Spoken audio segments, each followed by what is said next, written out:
안녕하세요. 드라마는 매번 기다려야 되고 틈날 때마다 집안일 하면서 사연 정말 열심히 듣고 있는 40대 가정주부입니다. 저희 남편이 대기업은 아니어도 꼬박꼬박 성실히 돈 벌고 또 저희 아이들도 사고 한 번 치지 않고 잘 자라주어서 돈 관리만은 철저하게 잘했다고 자부하는 주부입니다. 그거에 안주하지 않고 부동산이랑 주식 투자 공부도 열심히 하고 안정적인 장기 투자만 고집해오고 있습니다. 주변에서도 별탈이 없는 저희 집을 보며 부러워하기도 하고요. 그래서 사연 채널을 더욱 재밌게 듣고 있는지도 모르겠습니다. 그런 제가 이런 사연을 쓰게 될 줄은 꿈에도 몰랐지만요. 저희 아주버님은 남편과 비교될 만큼 잘난 분입니다. 잘났다기보다는 소위 똑똑한 엘리트 집단이죠. 회계사거든요. 돈도 잘 벌지만 그만큼 바쁘다는 저는 어떤 직업을 가졌든 다 존중합니다. 그 역할에 충실하면 어떤 직업이든 다 존중받아야 된다고 생각하고요. 하지만 저는 많이 벌고 가족과의 시간이 적은 것보다는 적지만 성실하고 안정적으로 살아가는 것을 매우 추구하는 사람입니다. 그래서 아주버님이 똑똑하고 돈 잘 벌고 해도 부럽지는 않습니다. 아주버님은 잘난 값을 하는 양반이시거든요. 그리고 그 잘난 아주버님의 아내인 우리 형님은 대학 교수입니다. 물론 국공립대학이 아니라서 언제 교체되고 또 사라질지 모르는 비인기학과의 교수이지만 그래도 교수라는 타이틀 때문에 아무래도 저희 시어머니는 당연하게도 편애를 하셨죠. 이런 식으로 친구분들이랑 통화를 하시니까요. 그것도 굳이 저희 집에 놀러 오셔서 말이죠. 아우, 우리 형우가 잘난 만큼 장가도 잘 갔지. 교수잖아, 교수. 요즘 교수가 쉬운 줄 아나. 갈수록 아이들 수도 줄고 교수 자리도 별로 없는데 이럴 때 교수를 하고 있는 것 자체가 대단한 거라니까. 예, 말도 마. 우리 큰 새아가 대학 교수라서 학생들한테 스승의 날 선물도 받고 그런다니까. 그래, 그래. 그런 거 옆에서 보는 재미가 쏠쏠하긴 해. 아, 교수 며느리 보기가 어디 쉬운 줄 아나? 어머님, 통화하시는데 TV 소리 좀 줄여놓을게요. 편하게 통화하세요. 아니시면 방에 들어가실래요? 제가 애들 먹을 간식 좀 준비해야 돼서. 거실은 조금 시끄러울 수도 있어서요. 아니, 너는 꼭 내가 통화할 때 음식을 하겠다고 설치니? 그래. 하여간 못 배웠으면 눈치라도 있어야지. 너는 애가, 아휴, 참, 됐다. 내가 방에 가서 통화하마. 너처럼 눈치 없는 며느리를 둔 내가 움직여야지. 에휴. 방에 들어갈 테니 그 굴전도 같이 붙여라. 내가 아주 싱싱한 걸로 사왔으니까. 거기 비닐봉지 보이지? 아, 네, 어머님. 굴을 또 사오셨어요? 아이들이 좋아하겠네요. 굴전도 맛있게 부쳐볼게요. 방에서 편하게 통화하고 계세요. 그래서 말이야. 우리 아들이 다 잘난 덕분이지. 우리 아들이 회계사잖아. 그나저나 순이 너는 며느리가 어디 다닌다 그랬더라?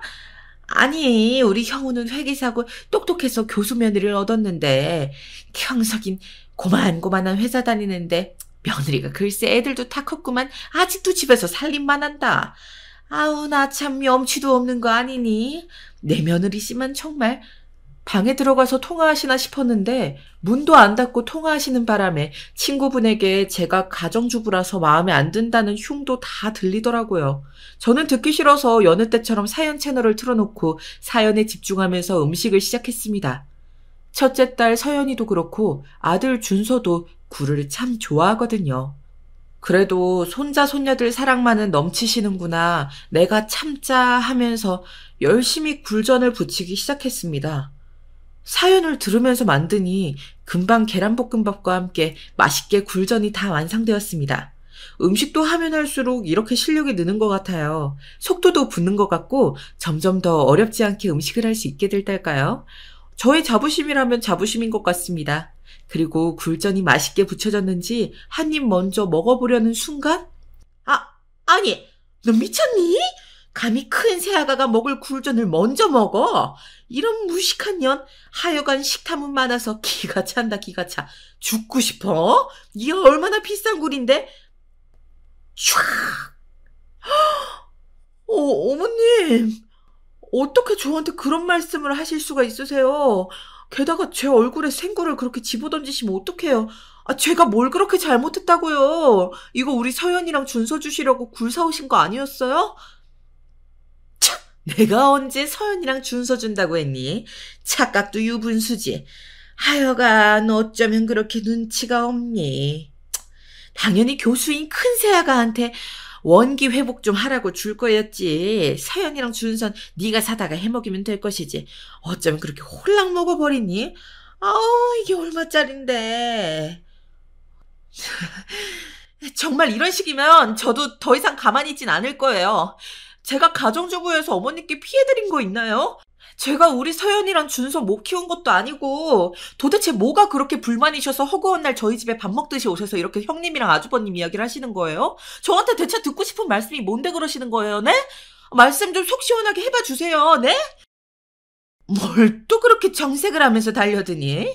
너네 교수 형님 먹일 굴전 만드는 게 그렇게도 억울한 일이냐? 참나, 그렇게 속이 좁아가지고 서연이랑 준서가 널 보고 뭘 배우겠니? 너 때문에 기분 다 잡쳤다. 에이, 정말. 그 굴전 정성스럽게 다 붙여서 우리 집으로 가져와라, 알겠냐? 난 먼저 가 있을 테니. 정말 그렇게 서운하게 이야기하시면 저도 무슨 말을 할지 몰라요, 어머님. 어머님, 오늘 일 후회하시게 될 거예요. 네. 제가 아주 정성스럽게 굴전 다 부쳐가지고 오늘 저녁에 어머님 댁으로 갈게요. 오늘 형님이 이 굴전을 가지러 오시겠네요? 그렇죠? 기대하세요, 어머님. 안 나갈게요. 어머님께서 비싸게 사오신 굴로 정성스럽게 굴전을 만들어야 해서요. 아유, 어쩌면 그렇게 한마디를 앉으려고 하니? 굴전이나 제대로 부쳐와라. 나 간다고 나와볼 필요 없다. 이따 집에서 보자. 그러시면서 아주 문을 쾅 하고 닫으시면서 나가시더라고요. 어머님께서 이렇게 대놓고 무시하시면서 저와 아주버님네를 비교하시는데 아주버님네에는 아주 기막힌 반전이 있거든요. 제가 굳이 그 가정의 평화를 지켜드릴 필요가 없지 않을까 이제는 그런 생각이 들었습니다. 어차피 시간이 지나면 다 알게 될 일이기도 할 테고요. 다만 그 시기를 미리 당긴 건 매일같이 와서 닥달하면서 저와 교수 형님을 비교하신 어머님이지만요. 저는 다른 사연을 틀어서 열심히 들으면서 곧이어 시댁에서 펼쳐질 복수를 생각하면서 남은 생굴을 모두 굴전으로 붙였습니다. 그리고 아이들이 학교에서 돌아와서 볶음밥과 굴전 몇 개를 상에 차려주고 저는 시댁으로 출발했습니다. 출발 전에 갑자기 웬 굴전이냐면서 신나하는 서연이와 준서를 보며 할머니가 너희 먹으라고 사오신 거라고 말할 수 없는 제 상황이 뭔가 서글퍼지더라고요. 그래서 그냥 어디서 났어? 맛있게 먹어? 엄마 시댁에 다녀올게 하면서 길을 나섰습니다. 드디어 시댁에 도착했는데 마침 형님도 어머님 호출을 받고 막 도착한 것 같더라고요. 앞으로 터질 폭탄도 모른 채 해맑게 웃고 있는 형님을 보는데 참 만감이 교차하더라고요. 이건 뭐 형님을 위해서도 밝혀줘야 하는 일이니까 이 사단을 만든 건 시어머니니까 복수에 다시 집중하기로 했습니다. 동서 왔어. 아우, 오랜만에 보네. 내가 요즘 강의 준비 때문에 정신이 하나도 없어서 잘 지냈지? 동서가 나 먹을 굴 전해왔다고 들었어. 고마워. 맛있게 잘 먹을게. 동선 좋겠다. 시간이 많아서 나는 요리를 해먹을 시간이 없는데 난 참 궁금해. 동서처럼 가정주부로 사는 인생은 어떨지. 어쩔 땐 일 안 해도 먹고 사는데 문제없는 동서가 참 부럽기도 하고 말이야. 아무튼 잘 먹을게. 어디 보자. 잘 붙여오긴 했니? 어쩌면 이렇게 못생기게나 붙였다니. 아이, 너는 집에서 살림만 한다는 애가 굴전 하나도 이렇게 못생기게 붙여서 어디다 써먹겠니? 아우, 굴이 비싼 굴이어서 망정이지. 얘 큰아가. 이게 생긴 건 이래도 내가 정말 비싸고 통통하고 신선한 굴을 골라서 사온 거니 안심하고 먹어라. 몸에 정말 좋을 거야. 요즘 많이 바쁠 텐데 체력 관리 잘 하고 우리 형우랑 같이 집에 가져가서 맛있게 먹어라. 아우, 네, 어머님, 감사해요. 절 위해 이렇게 손수 맛있는 굴을 사주시다니. 동서는 또 열심히 굴전을 부쳐오고, 저는 정말 복받은 사람이네요. 네, 제가 집에 잘 가져가서 남편이랑 같이 맛있게 먹을게요. 덕분에 원기 회복 제대로 하겠어요, 어머님. 잘 챙겨주셔서 늘 감사드려요. 시어머니와 교수 형님이 눈앞에서 서로 그러고 있는 꼴을 보니 우리 준서랑 서연이한테 굴전을 많이 못 준 것도 생각나고 할머니가 사온 굴을 너희를 위해 사온 것이 아니라고 말할 수 없어서 대충 얼버무렸던 것이 생각나더라고요. 정말 화가 나고 열이 뻗쳐서 드디어 분위기를 반전시키고 시댁이 풍비박산날 소식을 말해버리고 말았습니다. 정말 제대로 작정하고 미친 듯이 웃으면서 말이죠. 형님! 지금 그렇게 굴전으로 아주버님 챙기실 때가 아니세요. 정말 모르시는 것 같아서 제가 안타까워서 말씀드려요. 그게 아주버님 지금 두 집 살림해요. 정말 모르셨어요? 어떡해요, 안타까워서. 너 그게 대체 무슨 말이냐? 뭐? 우리 형우가 두 집 살림이라니? 말도 안 되는 소리. 너 어디서 그런 헛소리를 듣고 와서 짓거리는 거야? 여기가 어디라고? 감히 너 그 말이 책임질 수도 없으면서 어디서 입을 함부로 놀리는 게야? 어? 뭐라고요? 그게 정말이라고? 말도 안 돼. 아닐 거야. 동서가 뭐 잘못 본 거겠죠. 저는 우리 남편 믿어요, 어머님. 그런데 그런 말을 하는 이유가 뭐야, 대체? 진짜 뭘 보기라도 한 거야? 제가 사진이라도 찍어와서 보여드려야 했었나 봐요. 이렇게 두 분 다 새까맣게 아무것도 모르고 아주버님이 그저 두 집 살림을 하지 않을 거라고만 앵무새처럼 말씀하시는 걸 보니 이렇게 순진하게 사셔서 이 험한 세상 어떻게 살아가시려고 그러세요들? 아주버님한테 직접 물어보세요. 아, 그러면 증거부터 없애고 아니라고 잡아떼겠죠? 그게 정말이야, 동서? 동서는 두 집 살림하고 있는 거 정말 확실하게 본 거야? 어떻게 그렇게 확신하지? 이게 만약 사실이면. 큰새아가, 지금 얘 말 들을 필요 없다. 집에서 살림만 하는 애가 뭘 알아서 그러겠니? 분명히 헛소리 하는 걸 거야. 내가 오늘 너한테 줄 굴전 좀 붙이라고 했다고 앙심 품고 저런 말도 안 되는 말 하는 거 아니겠니? 하여간 속도 밴댕이 콩만 해가지고 저 거짓말을 믿는 거 아니지, 큰새아가? 우리 형우는 그럴 애가 아니야. 정말. 믿어야 한다. 믿고 안 믿고는 형님 자유겠죠. 그런데 제가 증거까지 가지고 있는데 어떻게 하실 건가요, 어머님? 저를 이렇게 몰아가시면 속이 시원하세요? 참, 안 믿으려고 발악을 하실 줄은 알았는데 이 정도일 줄이야. 저는 근거 없는 말은 안 합니다. 가정주부라고 거짓말하는 거 아니죠. 오히려 거짓말은 교수나 회계사들이 더 잘할 수도 있겠죠. 왜 하는 일을 가지고 그렇게 못살게 구시는진 모르겠지만 저는 한치의 부끄럼도 없이 세상을 살았습니다. 부끄러운 짓을 하는 아주버님의 추악한 실태를 밝히려는 것뿐이에요. 형님도 아실 건 아셔야 하잖아요. 안 그래요? 동서, 그러면 증거가 있다는 거네. 내가 봐도 될까? 나 솔직히 지금 너무 떨려서 말도 잘 안 나와. 어떻게 그 인간이 날 배신하고 두 집 살림을 할 수 있는지 상상만 해도 치가 떨리는데 내 눈으로 그래도 봐야 믿겠어. 충분히 이해해요. 여기요, 사진. 처음 봤을 때는 정말 우연히 목격했는데 집으로 들어가는 걸 보고 두 집 살림인 것 같아서 의심이 간다고 무조건 그렇다고 할 수는 없잖아요. 그래서 옆집에 물어봤더니 부부로 살고 있다고 벌써 2년 넘었다던데요. 뭐? 그게 정말이냐? 어디 나도 보자, 사진. 이건 정말 우리 형우잖아. 아이고, 이놈이 정말. 아니, 우리 큰 새아가를 놔두고 두 집 살림을. 이 녀석이 아주 지아버지 닮아가지고 여자 좋아한 건 알았지만 아무리 그래도 지아버진 두 집 살림은 아닐것만. 확실하게 남편이 두 집 살림하는 게 맞는 거네요. 동석 고마워요. 어머님, 저 집에 가볼게요. 나오지 마세요. 진짜 이 인간이 정말, 어이가 없네. 그래요, 형님. 가서 아주버님이랑 하실 말씀 많으시겠죠. 저는 이혼 추천드립니다. 솔직히 아주버님 회계사라고 두 집 살림하는 게 용납되어야 하는 일은 아니잖아요. 저는 충분히 존중합니다. 형님이 그 어떤 선택을 하시든. 더 빨리 말씀 안 드린 게 죄송할 정도네요. 고마워요. 따로 동서한테 연락할게요. 그 사진 좀 나한테 보내줘요, 동서. 가서 남편이랑 바로 얘기하면서 단판 지어야겠어요. 내가 진짜 가만두나 봐라. 차키가 어딨더라? 아니지, 큰 새아가. 이렇게 가면 어떡하니? 굴전은 이건 가져가. 아니다. 이 일은 어쩌면 좋담. 아니, 너는 이렇게 이혼을 하라고 말할 수가 있니? 너는 우리 형우랑 큰 새아가가 정말 이혼이라도 했으면 좋겠다는 거냐? 어떻게 그럴 수가 있어? 내가 굴전 좀 붙이라고 했다고 이런 걸 그렇게 말해버리면. 그러면 제가 이야기하지 말아야 될 이유가 뭐가 있을까요? 저는 어머님께 분명 말씀드렸잖아요. 이렇게 하시면 후회하실 거라고요. 저 오늘 준서랑 서연이한테 볶음밥에 굴전 조금 이렇게 상 차려서 주면서 정말 서운했어요. 제가 바보 같기도 하고. 굴은 우리 준서랑 서연이가 참 좋아하는 음식이에요. 굴 좋다고 신나서 먹는 아이들한테 이 굴은 너희 할머니가 너희 먹으라고 사오신 거라고 할 수도 없고 어쩔 줄 몰라서 대충 둘러댔네요, 어머님. 그렇게 편애하셔서 잘났다고 칭송하신 아주버님은 지독한 불륜을 2년 넘게 그것도 두 집 살림까지 차렸는데 이제 어쩌실 건가요?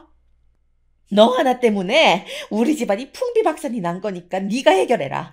솔직히 큰 새아가가 갔으니 하는 말이지만 남자가 뭐 바깥일 하다 보면 다른 사람하고 눈 맞을 수도 있는 거지. 모르기만 했으면 되는 건데 하필 너한테 들켜가지고.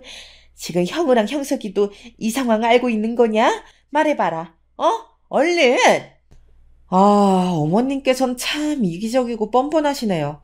아버님께서 바람피신 것 때문에 소갈이 많이 하시고 사셨다고 그렇게 하소연하시면서 자기 아들은 그래도 된다는 건가요? 아주버님이 아버님을 닮은 건 어머님 때문일 수도 있겠네요. 그래도 제 남편은 아버님이랑 아주버님이랑 달라서 정말 다행이고요. 지금 아주버님도 그렇고 제 남편도 몰라요. 제가 아주버님 두 집 살림하는 걸 알고 있다는 것도, 지금 이렇게 시댁에 와서 폭로한 것도요. 아이고, 이 일을 어쩌니. 그러면 우리 형우가 지금 무방비 상태에서 당하게 생긴 거 아니냐. 일단 형우한테 전화라도 해줘야겠다. 가만히 있어보자. 아유, 내 폰이 어디 있더라? 얘, 내 폰 못 봤니? 빨리 좀 찾아봐라. 어머님, 이건 반칙이죠. 어머님 폰 제가 딱 형님이 집에 도착하시면 그때 드릴게요. 아주버님이 이 일을 알고 있는 건 너무 형님한테 불리하잖아요. 사실 형님이 얄밉긴 했어도 대놓고 차별하시는 어머님만큼 나쁜 것도 아니죠. 그리고 같은 여자로서 형님은 피해자이잖아요. 아주버님이 두 집 살림이라니 상상이나 했겠냐고요. 너는 대체 누구 편이니, 정말? 우리 집안을 아주 풍비박산 내고 지금 그런 태도가 말이 되는 거냐? 아이고, 아이고. 이래서 사람을 잘 들였어야 하는 건데. 집에서 애들이나 잘 키우고 살림이나 똑바로 할 것이지. 어딜 기어나와서 우리 형우 팔목을 잡아? 도움이 안 돼도 이렇게 안 될 수가 있니? 아주 작정을 했구나, 작정을 했어. 고양가. 끝까지 어머님은 아주버님이 잘못한 게 없다고 하시네요. 제가 밖에 나가서 아주버님 두 집 살림하시는 걸 우연히 목격한 게 지금 잘못이라고 하시는 건가요? 정말 어떻게 이런 생각을 하실 수가 있는 건지 진작 말씀드릴 걸 정말 너무 후회가 되네요. 이런 콩가루 집안 뭐가 잘났다고 괜히 지켜주려고 입 다물었는지. 아무튼 어머님, 저는 형님이 집에 도착한 뒤에 돌려드릴 거니까 괜히 힘 빼지 마세요. 저는 시어머니가 괜히 아주버님한테 통화를 해서 변명거리를 생각하거나 하게 놔둘 생각이 없었기에 시어머니 폰을 가지고 화장실에 들어가 형님이 도착했을 시간쯤까지 버텼습니다. 버티고 나와보니 시어머니가 정말 죽일 듯이 노려보시더라고요. 하지만 제가 잘못한 게 있나요? 바람나서 가족들 몰래 두 집 살림을 한 아주버님이 잘못이죠. 저는 시어머니에게 아주버님과 남편을 다르게 낳아주셔서 감사하단 말을 남기고 시댁에서 얼른 빠져나왔습니다.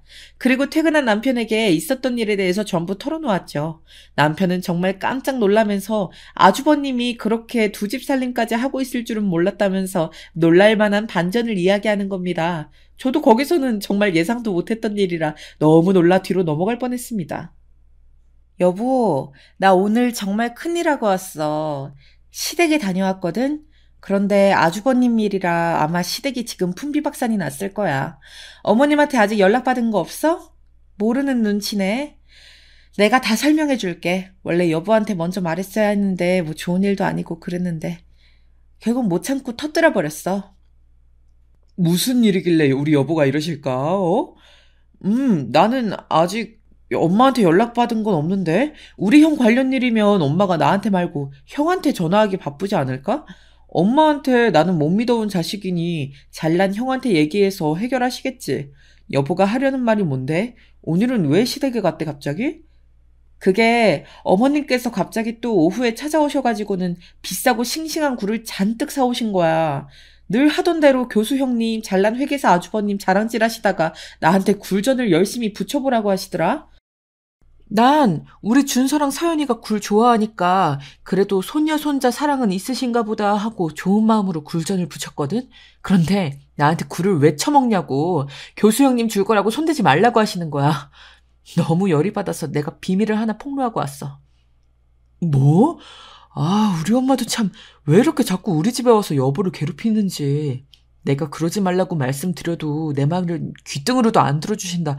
미안해 여보. 오늘도 고생했네. 아니 근데 우리 엄마가 정말 형수님 줄 굴전을 당신한테 붙이라고 하신 거야? 내가 다 화난다. 정말 미안해. 내가 대신 사과할게. 아니야 여보. 여보가 무슨 죄가 있다고. 사과는 필요 없어. 난 이미 시댁에 아주버님 비밀을 폭로하고 와서 복수를 했으니까.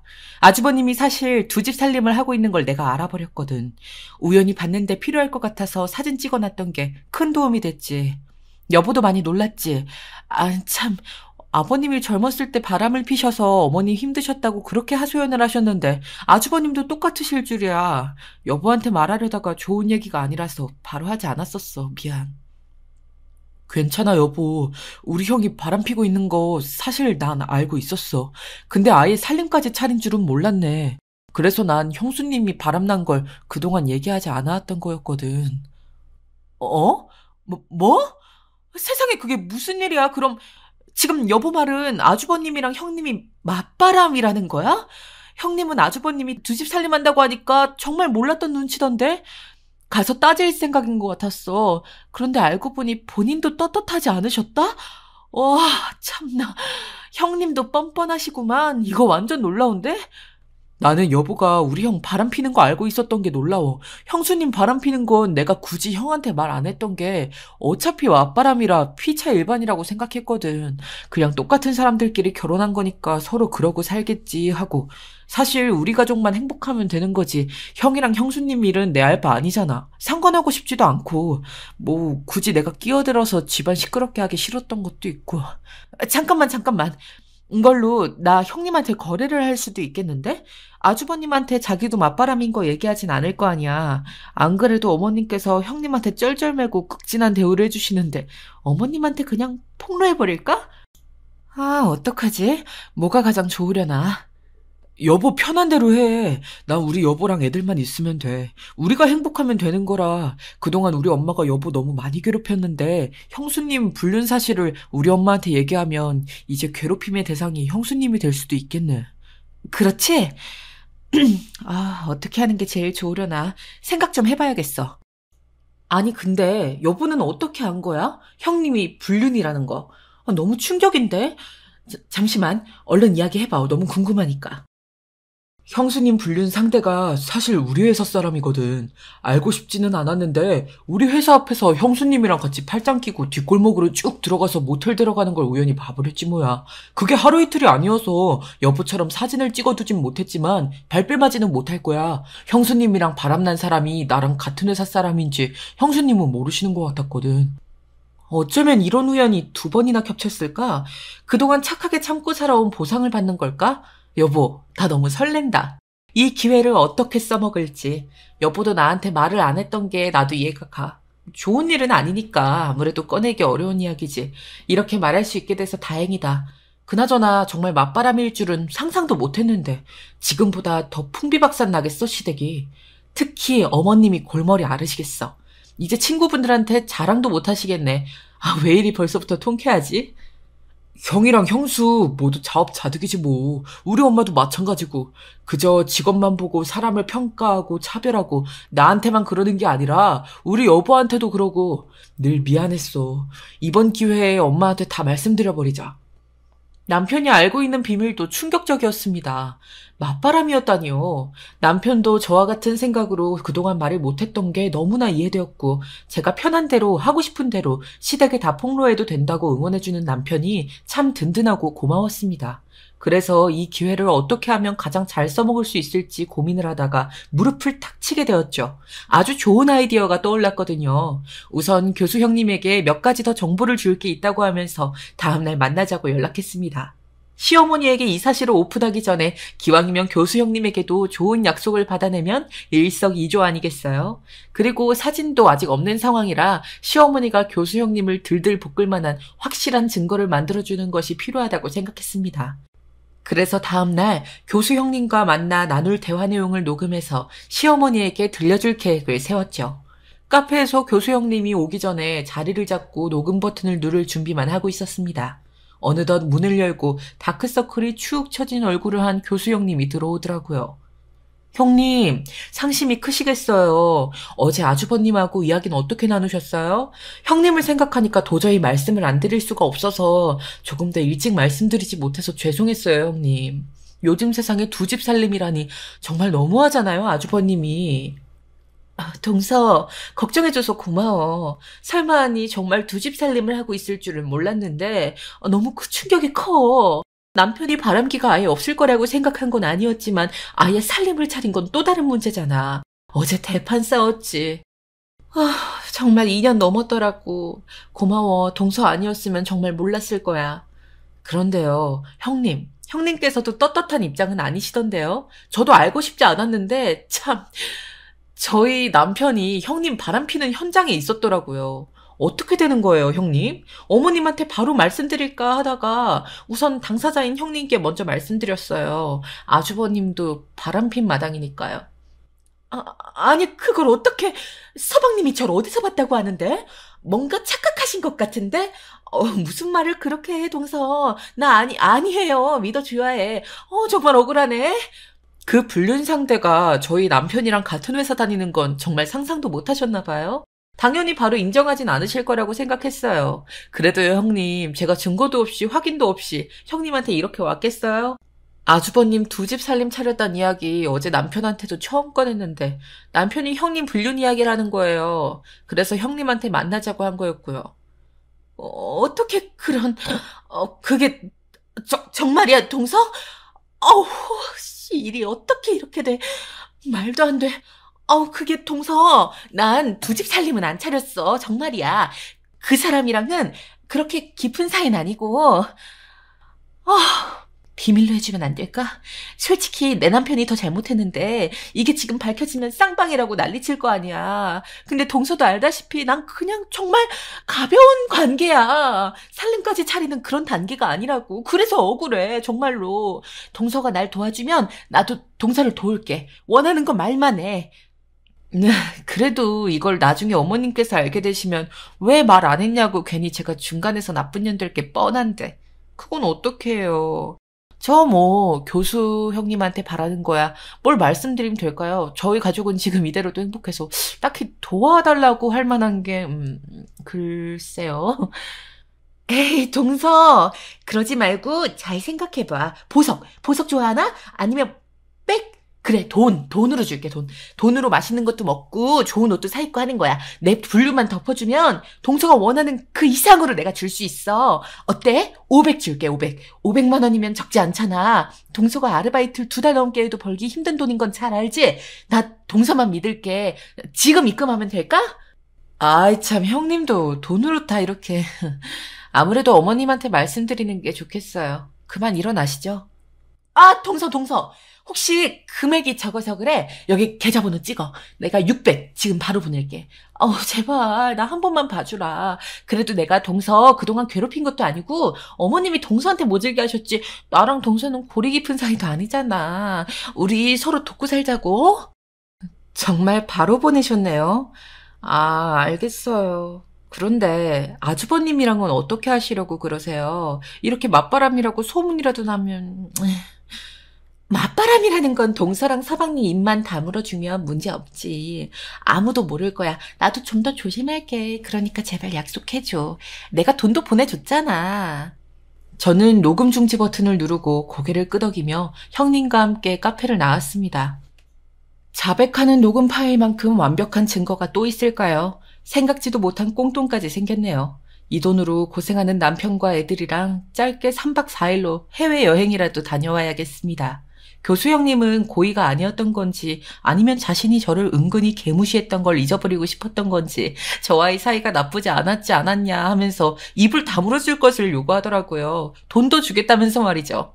그렇게 쉽게 600만 원을 주다니 회계사인 아주버님에게 두 집 살림을 빌미로 얼마나 뜯어내려고 하시려는 건진 모르겠지만요. 어찌되었든 저의 목표는 시댁 식구들 모두 자신의 죄 때문에 후회하는 것이기 때문에 이 녹음 파일을 들려드리려고 시어머니에게 달려갔습니다. 여기가 어디라고 들어와? 썩 꺼져라. 꼴도 보기 싫다 지금. 너 때문에 집안 꼴 풍비박산 난 거 안 보이냐? 염치도 없이. 어머님, 지금 저 내치시면 후회하실 텐데 괜찮으시겠어요? 제가 아주버님만 잘못하신 게 아니란 증거를 들고 왔다면 어떻게 하시겠어요? 뭐? 그게 무슨 말이냐? 엉뚱한 소리 하는 거면 집어치우고 증거가 있으면 증거부터 보여주든가. 어제 우리 형우가 두 집 살림한다는 사진을 찍어온 것처럼 그런 증거가 있는 거냐? 방금 형님이랑 근처 카페에서 대화한 내용을 녹음한 파일이에요. 지금 들려드리죠. 듣고 직접 판단하세요. 하고 싶은 말씀이 굉장히 많아지실 것 같네요. 자, 녹음 파일 틀어드릴게요. 시어머니는 녹음 파일을 들으며 얼굴이 울그락불그락 변하더니 쌍욕을 하시면서 맞바람이었다니 맞바람이었어. 감히 교수면 다야 교수면 아이고 뒷골이야 이러시면서 아주 가관이시더라고요.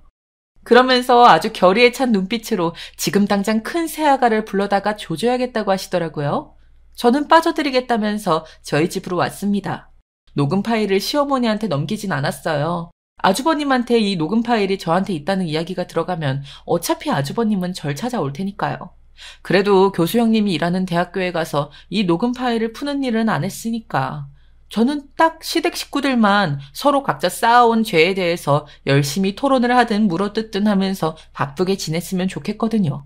제가 선은 지켰다고 생각합니다. 그래도 사람이 먹고 살긴 해야 되니까요. 그렇게 교수 형님 일자리까지 뺏으면 제가 좀 괜한 죄책감이 시달릴 수도 있을 테고요. 재수씨, 얼른 증거 넘겨줘요. 엄마한테 다 듣고 왔다고요. 도대체 나한테 불륜 증거 안 넘기는 이유가 뭐예요? 나만 바람핀 거 아니잖아요. 이건 쌍방이라 무조건 입증해야 된다고요. 게다가 뭐 불륜 상대가 형석이 회사 사람이라고요? 누군데요? 누구야 대체? 아주버님, 이러셔도 소용없어요. 그 잘나가는 회계사님이신데 그 정도 증거는 스스로 확보하실 수 있잖아요. 물론 제가 달라고 한 건 아니지만 교수인 형님께서는 소정의 돈까지 쥐어주시면서 비밀을 함구해달라고 하셨단 말이에요. 아무것도 제시하지 않는 아주버님한테 제가 왜 증거를 드려야 할까요?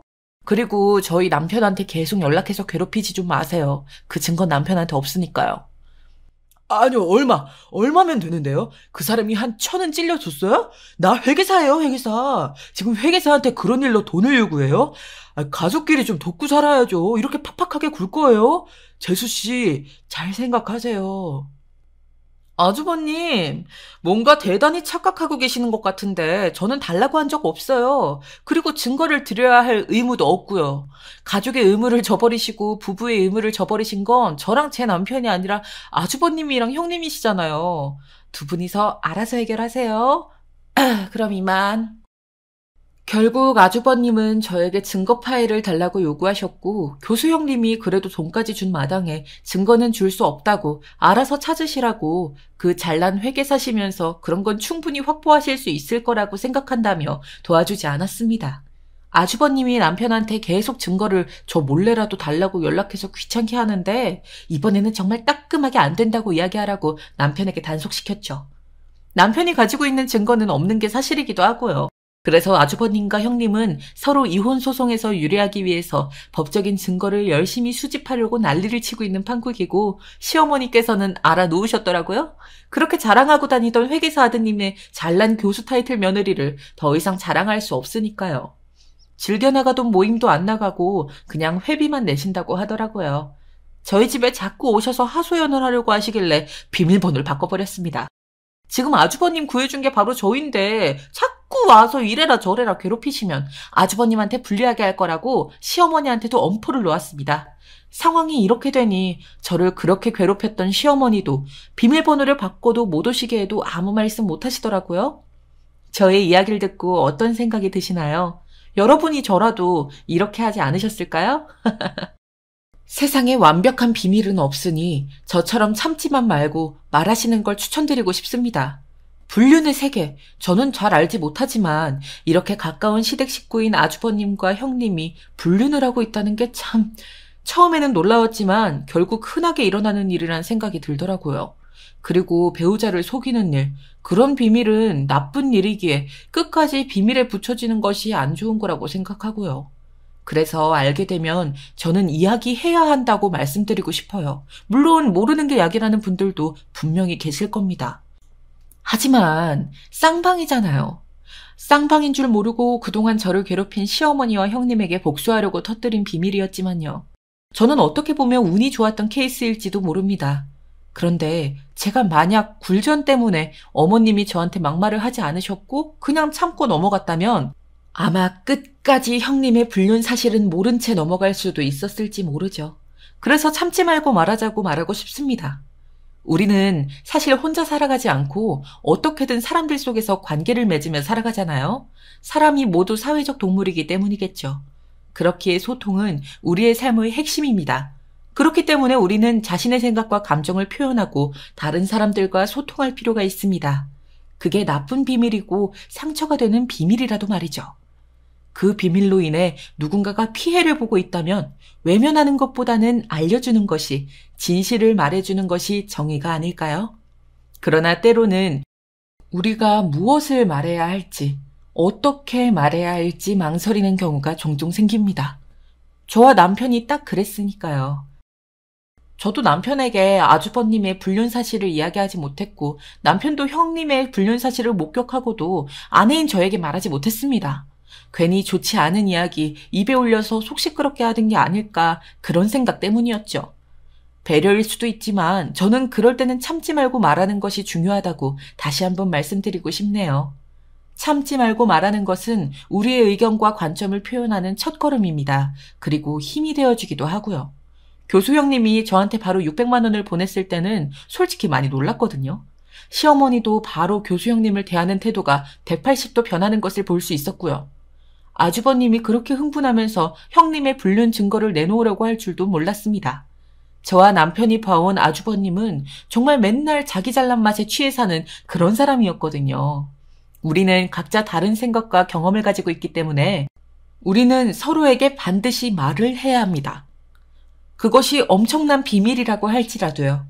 말함으로써 우리는 자신의 생각과 감정을 나타낼 수 있고 다른 사람들과 소통하여 문제를 해결하고 관계를 발전시킬 수 있습니다. 실제로 문제인 나쁜 비밀인 불륜에 대해 이야기했더니 서로 쌍방으로 불륜을 저지르던 아주버님과 형님이 이혼 소송을 하고 있잖아요. 이혼 소송을 통해서 그 둘은 각자의 길을 가겠죠? 어떤 식으로든 종결이 날 관계가 될 테니까요. 저는 비밀을 말하고 시댁이 풍비박산 난 것이 오히려 정말 잘한 일이라고 생각하고 일말의 후회도 없거든요. 여러분들이 저였어도 그런 마음이 들지 않으실까요? 참지 말고 말하는 것은 우리가 진정성을 가지고 살아가는 방식이라는 생각까지 드는걸요. 진정성은 우리가 자신이 되기 위해 필요한 가치 중 하나입니다. 우리는 자신의 생각과 감정을 솔직하게 표현하고 다른 사람들과 소통하며 진정한 관계를 형성할 수 있습니다. 참지 말고 말함으로써 우리는 진정성을 향해 나아갈 수 있습니다. 이번 일을 겪으면서 불륜은커녕 저만 바라봐주고 저의 가족을 위해 성실히 일하는 남편이 다시 한번 고맙고 든든하게 느껴졌습니다. 진정성 있게 남편과 대화하는 시간도 많이 늘어났고요. 꼭 비밀이 아니더라도 무언가를 참지 않고 말하는 것은 우리의 성장과 발전을 위한 필수적인 요소라는 생각이 들었습니다. 저와 남편도 진정성 있는 소통을 통해서 항상 새로운 것을 배우고 발전하게 된 것 같거든요. 여러분들과 저는 그렇기에 더더욱 주변의 눈치 때문에 참지 말고 우리의 의견과 생각을 표현해야 합니다. 참지 말고 말함으로써 우리는 더 발전하고 문제를 해결하며 성장할 수 있으니까요. 이 일을 사연으로 보내게 된 건 이번 일을 통해 제가 더더욱 저의 자기존중감이 높아졌다는 것을 알았기 때문입니다. 가정주부라고 해서 평범한 회사에 다닌다고 해서 열심히 역할을 다하지 않는 것이 아니잖아요. 오히려 더 치열하게 살아가고 있는 사람들일 수도 있는 거고요. 저는 직업만 가지고 그 사람의 가치를 평가하는 것이 정말 잘못되었다고 생각합니다. 그에 맞는 대우를 해줘야 한다는 것도 편견이라고 생각하고요. 시댁에서 시어머니에게나 형님, 그리고 아주버님에게 자꾸 그런 무시를 당하다 보니 저도 모르게 쪼그라들며 살았던 것도 같더라고요. 저를 인정해주고 제가 당당하고 저를 소중히 여기면 그런 말들을 흔들리지 않을 수 있다는 걸 알고 있음에도요. 이래서 주변 환경이 정말 중요하다는 것도 또 한 번 느끼게 되는 계기가 되었습니다. 그래서 그런 말들을 하는 시어머니를 우리 준서랑 서연이한테서 조금 멀리 떨어뜨려 놓는 게 필요할 것 같다고 생각했고요. 명절이나 제사 때에만 만나도 충분하지 않나. 그동안 가정주부란 이유로 여기저기 불려가고 자꾸 시어머니가 찾아오셔서 하소연하시는 걸 참고 묵묵히 살았던 게 이제는 그러지 않아도 된다고 확신을 가지게 되더라고요. 여러분들께서는 어떻게 생각하시나요? 저처럼 여러분들께서도 여러분들을 먼저 스스로 인정해주고 주변에서 여러분들을 깎아내리거나 비교하는 이야기로 괴롭힌다면 저의 사연을 기억해 주셨으면 좋겠습니다. 그런 사람들은 불륜이나 다른 것들로 구린 데가 있을 수 있는 거거든요. 뭐 꼭 100% 그렇다고 할 수는 없지만요. 저도 몰랐잖아요. 설마 아주버님이 아니라 형님까지 맞바람을 피고 있을 줄은. 끼리끼리 만나는 경우가 아니었나 생각합니다. 여러분들께서는 자신의 의견과 생각을 소중히 여기고 존중받을 권리가 있습니다. 그러니 비밀을 알게 되신다면 주저하지 말고 참지 마시고 당당하게 말합시다. 말하지 않아도 어차피 세상에 완벽한 비밀은 없으니까요. 분명히 밝혀질 겁니다. 칼자루를 쥐고 있으면 그걸 숨기지 마세요. 숨긴다고 알아주는 사람 아무도 없더라고요. 말함으로써 우리는 소통하고 진정성을 향해 나아가며 성장하고 자신을 인정받을 수 있으니까요. 여러분, 그러니 두려워하지 말고 여러분들의 의견과 생각을 그리고 알고 있는 비밀들을 솔직하게 오픈하세요. 긴 사연 들어주셔서 너무 감사드리고요. 여러분들 하시는 일 모두 잘 되시기를 진심으로 바라겠습니다. 안녕하세요. 전 30대의 나이에 회사를 다니고 있는 여성입니다. 여기 사연 올리시는 걸 보니 저와 비슷한 이야기를 가지신 분들이 많아 이렇게 저도 써보게 되었는데요. 부디 여러분들의 딸이라 생각하시고 들어주시면 감사하겠습니다. 저는 30 초반에 남편을 만나게 되었는데요. 불과 6년 전이었어요. 지금 생각하면 참 오랜 시간이 지난 것 같은데 6년밖에 안 되었다니 그 사실이 지금도 소름이 끼치네요. 3년 전 남편을 지인의 소개로 만났습니다. 제가 책 동호회를 통해 알게 된 지인이었는데 주변에 너무 괜찮은 사람이 있다며 한번 만나보라고 하더라고요. 그래서 호기심 반 설렘 반으로 나간 자리에서 남편을 만나게 된 것이죠. 남편은 준수한 인상에 큰 키, 한마디로 호감형의 남자였어요. 외모적으로 제가 꿈꾸던 이상형과 닮아 있어 내심 얼마나 설레었는지 모릅니다. 안녕하세요. 친구한테 이야기 들었는데 땡땡 회사 다니신다고요? 거기 제가 가던 카페 바로 옆에 있는 건물이라 이름이 낯설지 않았네요. 아, 그러셨어요? 그나저나 생각보다 미인이 나오셔서 좀 당황스러웠네요. 사진보다 실물이 훨씬 이쁘신 것 같아요. 그날 남편과의 대화는 물 흐르듯 잘 흘러갔고 저희 다음 만남을 기약하게 됐어요. 만나면서 남편은 가끔 집안 이야기를 꺼내었는데 부모님부터 자기의 형, 누나까지 모두 교수라고 하더라고요. 남편은 거기에 큰 자부심을 느끼는 것 같았어요. 저 역시 명문대를 나와 나름대로 좋은 회사에 다니고 있긴 했지만 남편의 집안 식구 전체가 모두 교수라는 점은 대단하게 느껴지긴 하더라고요. 남편 역시 대학원에서 석사까지의 학위를 가지고 있었는데 그 점을 자랑스럽게 생각했고요. 다만 가끔은 어느 화제가 올라올 때마다 내가 그런 건 또 전문이지 우리 집이 다 똑똑하잖아 라는 식으로 덧붙이는 면이 있어 그 부분이 조금 거슬리긴 했네요. 남편과 1년 정도 연애를 하다 결혼을 결심하고 만나본 시부모님에게선 역시 우아하시고 공부를 많이 하신 듯한 학자 느낌이 많이 풍기셨어요. 제가 흔히 대학교 때 존경하던 교수님들을 떠오르게 하는 인상이었죠. 오자마자 저를 크게 환대해 주셨는데 차린 건 별로 없지만 먹어보라며 준비하신 상차림부터 어디 하나 빠질 것 없는 정성스러운 상차림이었어요. 하지만 긴장이 되는 건 대화를 나누면서부터였는데요. 이때 시부모님은 제가 나온 대학교부터 시작해서 상식적인 질문을 많이 하셨는데 약간의 테스트 같은 느낌이 강했어요. 그런 거 있잖아요. 저의 학식이 어느 정도 되는지 알아보고자 하는 거요. 각종 경제 뉴스나 정치 뉴스 같은 것들을 이야기하시면서 제게도 이런 용어들을 아냐고 여쭤보시더라고요. 사실 직장 생활하면서 틈틈이 뉴스들을 읽긴 하지만 낯선 경제 용어들은 어려웠기에 모르는 건 모른다고 솔직하게 말씀드렸어요. 그랬더니 약간 실망한 기색을 보이시면서 웃어 보이시더라고요. 어쩐지 대화가 끝나고 나선 저도 약간은 찜찜한 기분이었답니다. 모를 수도 있죠. 그런데 우리 연희 양이 그 대학교를 나온다 해서 이 정도는 아는 줄 알았지. 이런 용어들은 상식적인 거니까 알아두면 좋아요. 자기 개발에도 좋고, 여자도 이젠 공부를 해야 하는 시대거든. 네요. 그럼요, 어머님. 제가 경제 관련 부분은 잘 알지 못했네요. 저도 재테크에 관심이 많으니 앞으로는 열심히 공부해야겠어요. 식사 자리가 끝나고 내가 혹시 뭔가를 잘못했을까 곱씹고 있는 저를 향해 남편은 너털 웃음을 보이며 그냥 부모님께서 지나치듯 한 말이라며 너무 과민 반응하지 말라고 하더라고요.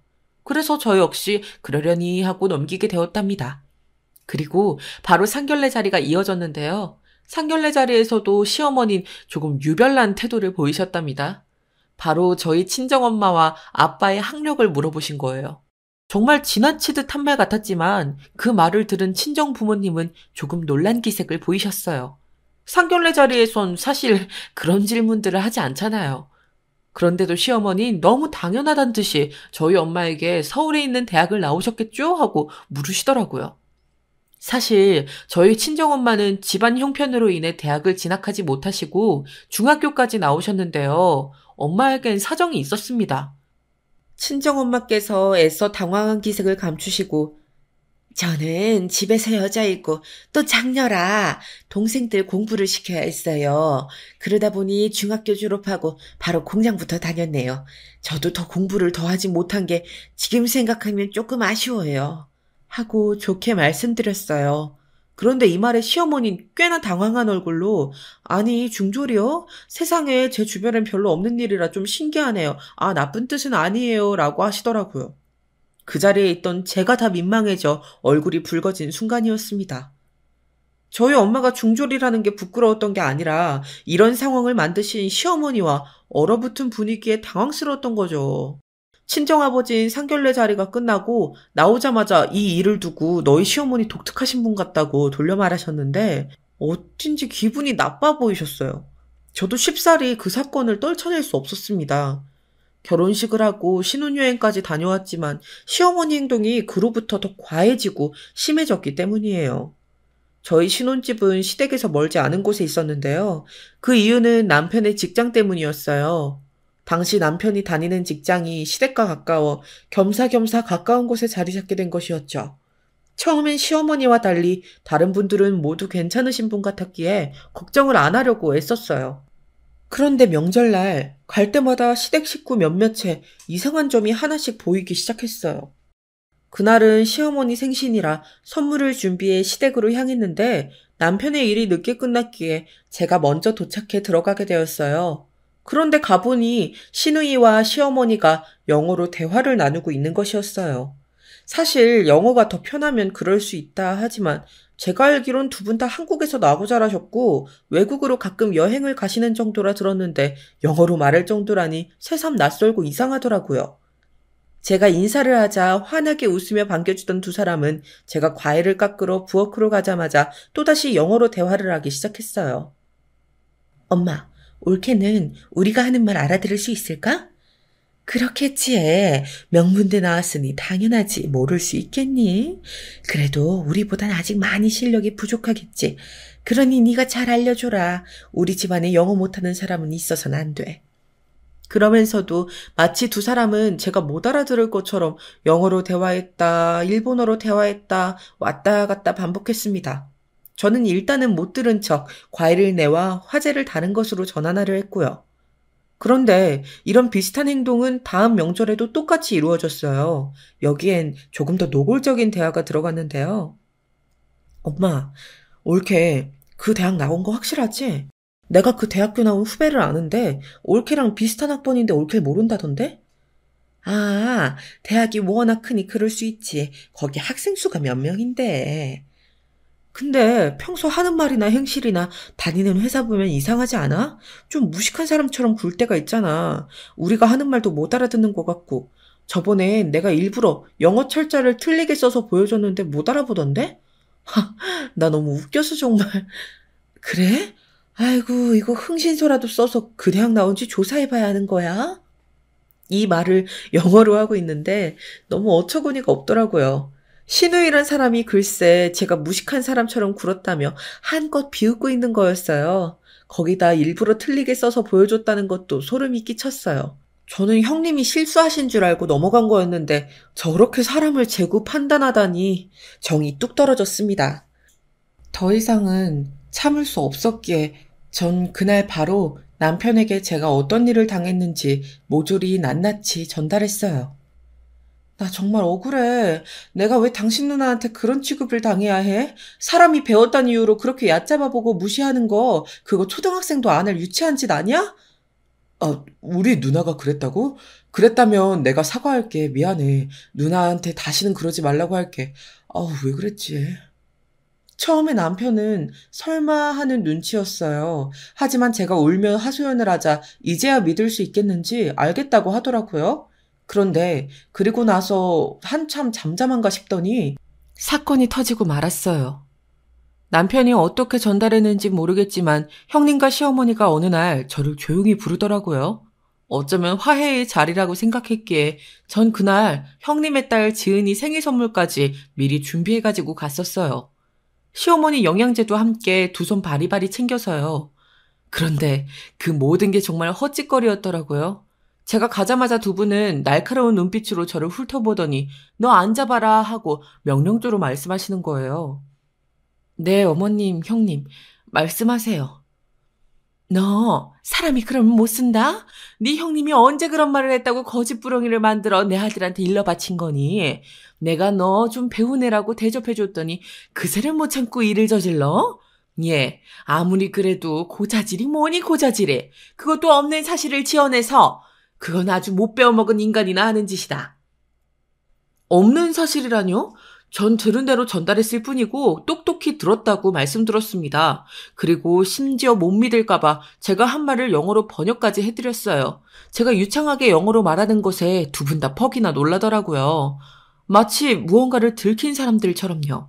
그러더니 시어머니는 더 이상 들통나면 안 되겠다 생각했는지 허둥지둥 이만 물러가 보라며 저를 보내시더군요. 내가 지금은 넘어가 주지만 다음부터는 얄짤 없을 줄 알아? 그날 현관문을 박차고 나가는 제게 그렇게 괜히 엄포를 놓으시는데 도둑이 재발저러 하는 행동이란 걸 유치원생 아이라도 알 수 있었습니다. 남편은 어떻게 되었는지 궁금해했지만 전 이번에도 사실 그대로를 전달하곤 시댁 이야기는 서로 하지 말자고 선을 그었어요. 생각하면 할수록 열이 받았고 이러다간 연이라도 끊고 싶어질 것 같았기 때문입니다. 그리고 그때부터 저도 모르게 시댁의 발길을 서서히 끊기 시작했어요. 필요한 명절이나 행사가 있을 때만 방문했고 굳이 안 가도 되는 자리라면 방문하지 않았죠. 그렇게라도 저를 지키고 싶었어요. 다행히 시어머니는 여기에 별다른 반응이 없으셨어요.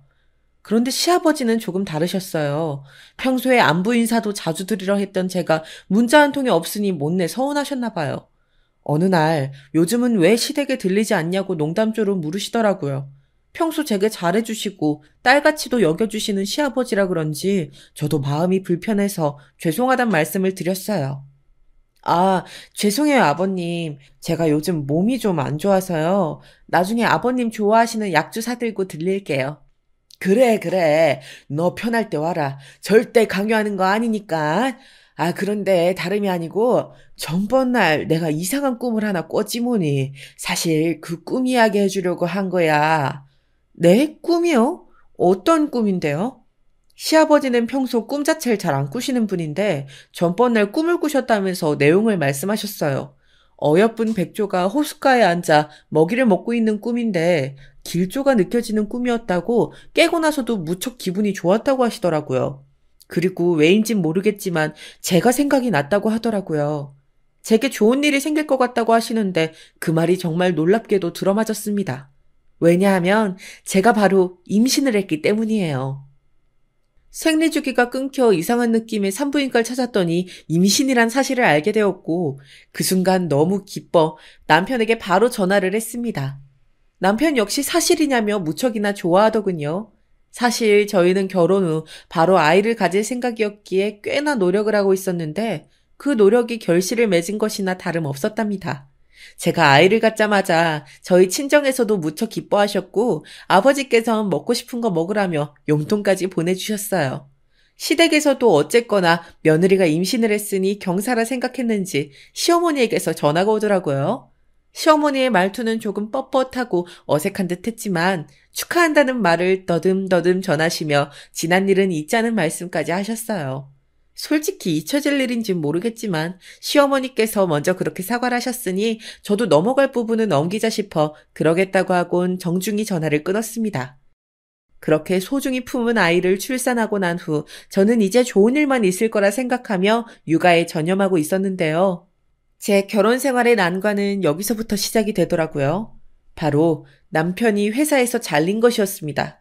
남편이 회사에서 중요한 프로젝트에 큰 실수를 하게 되어 권고사직을 받게 되었고 그러면서 실업자가 되고 만 것이었죠. 남편은 이 일로 크게 상심했고 이직할 의지마저 잃은 것 같았습니다. 그리고 술을 마시기 시작했어요. 생전 술을 안 마시던 사람이 폭주하는 기관차 마냥 미친 듯이 들이키더라고요. 그러다 제가 몸 상한다고 말릴라 치면 더 거센 힘으로 제 손목을 잡아채서 무섭기도 했습니다. 더군다나 아이가 있는 앞에서도 그러니 식은땀이 흐를 정도였어요. 여보, 이러다 몸 축나. 별일 아닌데 왜 그렇게 실망하고 힘들어해. 회사야 다시 들어가면 되지. 당신 나이에 못할 일이 뭐가 있어. 거기다 우리 아이도 있는데 아이 봐서라도 힘내야지. 잔소리 좀 집어치워. 아주 듣기 싫어 죽겠다고. 너 왜 이렇게 짹짹거리냐? 남편은 지금까지 실패라곤 경험해 본 적 없는 사람인지라 이 일이 더 충격적인 것 같았어요. 스스로를 자책하는 정도가 지나쳐 자신을 망가뜨리고 있음에도 멈출 줄을 모르고 어느새 저와 아이를 둘 다 위협하고 있었죠. 그러다 어느 날은 돌연 자기가 사업을 해야겠다고 하더라고요. 집에 있는 돈을 모조리 끌어모아야겠다고요. 사업이라니 너무 갑작스러운데? 도대체 무슨 사업을 할 건데? 내가 아는 형이 동업자를 하더라고? 그 형은 이미 사업으로 한 달에 1억 이상 벌고 있는 사람이야. 형이랑 하면 무조건 성공해. 그런 사람이 당신을 왜 껴주는 건데? 껴주냐니! 내가 똑똑하고 유능한 사람이니까 껴주는 거지. 넌 말을 왜 그따위로 하냐? 제 남편은 바로 뭐라도 던질 듯 공격적인 태도를 보였습니다. 이때 남편의 성향을 바로 알아봤어야 했는데 말이죠. 남편은 그 다음날 프레젠테이션까지 준비해 제 앞에서 줄줄이 발표하더군요. 자, 당신이 생각해도 이건 될 것 같지 않아? 우리 이제 돈 걱정 없이 사는 거야. 마음껏 해외여행도 가면서. 사업에 사자도 해본 적 없는 사람이 갑자기 사업을 한다고 하니 반대하고 싶었지만 남편의 바람이 너무 간절해 보였어요. 그런데 여기서 문제가 한 가지 있었어요. 남편은 부족한 사업 자금을 저희 친정에서 빌리고 싶어 했어요. 실직한 사실을 곧 죽어도 시댁엔 절대 알리고 싶지 않아 했고 사업도 비밀리에 하고 싶어 했거든요. 우리 엄마 아빠도 부자는 아니야. 사업 자금이 적은 금액도 아니잖아. 당신네 어머니 아버지에게 도와달라 하면 안 돼? 우리 엄마는 고지식해서 절대 이런 데 돈 쓰지 못하게 할 거야. 날 얼마나 야단칠지 뻔해. 그러니 당신이 도와줘야 해. 당신, 나 위에 그럴 수 있지? 도와주면 내가 보란듯이 성공할 거야. 성공하고 우리 집에도 얘기할게요. 아, 여보 제발 한 번만. 취기에 어린 남편의 호언장담은 믿음직스럽지 않았기에 친정의 일을 상담했는데 저희 친정엄마와 아버지께서 고민할 시간을 달라 하시더니 어느 날 남편을 불러 이렇게 말씀하시더라고요. 내가 윤서방을 믿고 빌려주는 거긴 하지만 이 돈은 귀하게 써야 하네, 알겠나?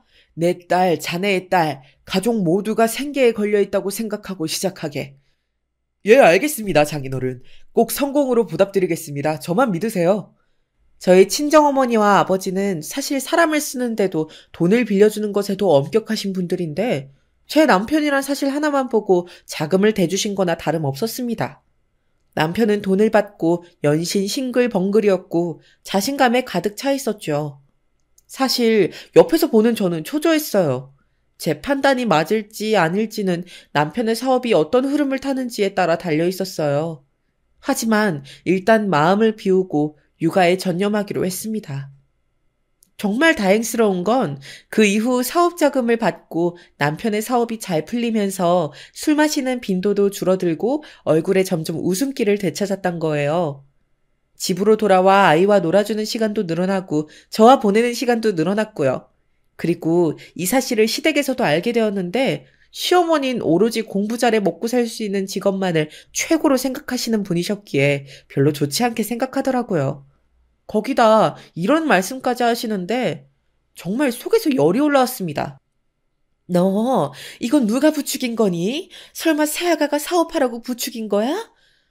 아니에요. 부추긴요, 어머님. 이의가 하고 싶어서 시작한 거예요. 돈은 어디서 나서? 두 분 다 배움이 짧으신데 너희 친정에 돈이 있을 리도 없고. 잘 됐으니 다행이지만 못 되면 어쩌려 그랬어. 새아가 네가 부추긴 짓이지? 엄마, 내가 하고 싶어서 한 거고 잘 됐으면 만사 오케이지. 왜 그러세요? 으이구, 엄만 사업하는 거 싫다. 사업은 망하면 끝이야. 험한 데서 굴러야 하는 거고. 가방끈 짧아도 할 수 있는 게 사업인데 너 우리 귀한 아들 험한 곳에서 굴리려 하면 어쩌니? 얘 무슨 접대하고 술 먹고 그런 이상한 일 하다 병나면 어쩌려고. 맞아, 옳게. 내 동생은 사업 체질이 아니야. 내가 봐서 알아. 옳게 그렇게 안 생겨서 생각보다 돈 욕심이 많나 보다. 왜 그랬대? 너무나도 고지식한 시어머니와 시누이를 보면 많이 배웠다고 사람이 다 아는 건 아니구나 하는 생각이 절로 들었습니다. 저절로 가슴이 옥죄어왔죠. 게다가 왜 저희 친정 부모님을 비하하는 발언까지 하시는 건지, 왜 괜히 저를 몰아가시는 건지 이해할 수 없었어요. 전 단호하게 앞으로는 저희 부모님을 향한 비하 발언은 안 해주셨으면 좋겠다고 말했어요. 그러니 시어머니는 괜히 입술을 툭 내미시며 불쾌해하시는데 무시해버렸어요. 나중에 남편이 저희 친정에서 돈을 빌린 사실조차 마음에 안 들어 하시며 자기 아들 기죽이지 말라고 저한테 신신당부까지 하셨는데 이조차 한 귀로 흘리고 말아버렸지요. 그런데 사실 이때 이것 말고도 저를 정말 스트레스 받게 했던 건 따로 있었는데요. 바로 아이를 두고 벌어지는 시누이와 시어머니의 대화 때문이었어요.